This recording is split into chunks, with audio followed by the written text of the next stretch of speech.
Saudi আরবের সঙ্গে F-35 যুদ্ধবিমান বিক্রয় চুক্তি বিবেচনা করছেন মার্কিন প্রেসিডেন্ট ডোনাল্ড ট্রাম্প। 14 নভেম্বর শুক্রবার এয়ারফোর্স ওয়ানে সাংবাদিকদের তিনি কথা বলেন।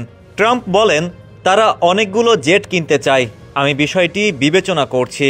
ধারণা করা হচ্ছে সম্ভাব্য বিক্রয় চুক্তিটি আগামী সপ্তাহে হোয়াইট হাউসে সৌদি ক্রাউন প্রিন্স মোহাম্মদ বিন সালমানের সঙ্গে বৈঠকে আলোচনা হতে পারে। এই বৈঠকে অর্থনৈতিক ও প্রতিরক্ষা চুক্তিও স্বাক্ষরিত হওয়ার কথা আছে। ট্রাম্পের এই মন্তব্যের পর থেকে ফের আলোচনায় যুক্তরাষ্ট্রের F-35 যুদ্ধবিমান।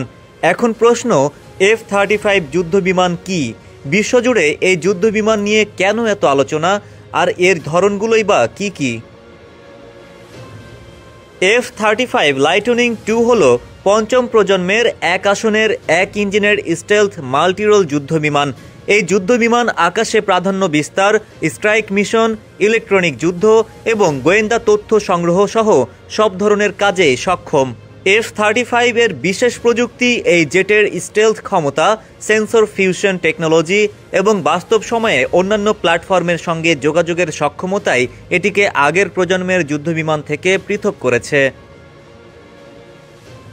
MBDA মিটিওরের মতো ক্ষেপণাস্ত্র ব্যবহার করে পাইলট খালি চোখে লক্ষ্যবস্তু দেখা যাওয়ার আগেই আক্রমণ করতে পারে। রাডার, ইনফ্রারেড সিস্টেম ও বাইরের উৎসের তথ্য একত্র করে জেটটি একক ছবি তৈরি করে পাইলটকে দেখায়। এছাড়াও হেলমেট মাউন্টেড ডিসপ্লে সিস্টেমের মাধ্যমে পাইলট বিমানটির ভেতর থেকে বাইরে দেখতে পান। এমনকি পাইলট শুধু তাকিয়ে টার্গেট লক করতে পারেন। F-35 আকাশে একটি নোডের মতো কাজ করে স্থল, আকাশ এবং নৌবাহিনীর ইউনিটের সঙ্গে বাস্তব সময়ে তথ্য আদান প্রদান করতে পারে।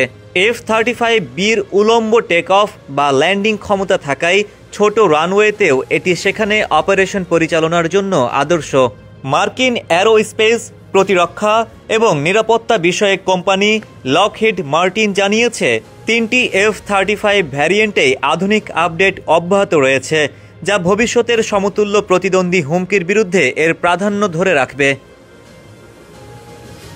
এ পর্যন্ত 1 ডজনেরও বেশি দেশ F-35 যুদ্ধবিমান পরিচালনা করছে। যুক্তরাষ্ট্র, যুক্তরাজ্য, ইসরায়েল, জাপান এবং অস্ট্রেলিয়া তাদের মধ্যে উল্লেখযোগ্য। ইসরায়েল যুদ্ধক্ষেত্রে বিমানটির সবচেয়ে সক্রিয় ব্যবহারকারী। সিরিয়ায় বহু হামলায় তেল আবিব এটি ব্যবহার করেছে বলে খবর রয়েছে।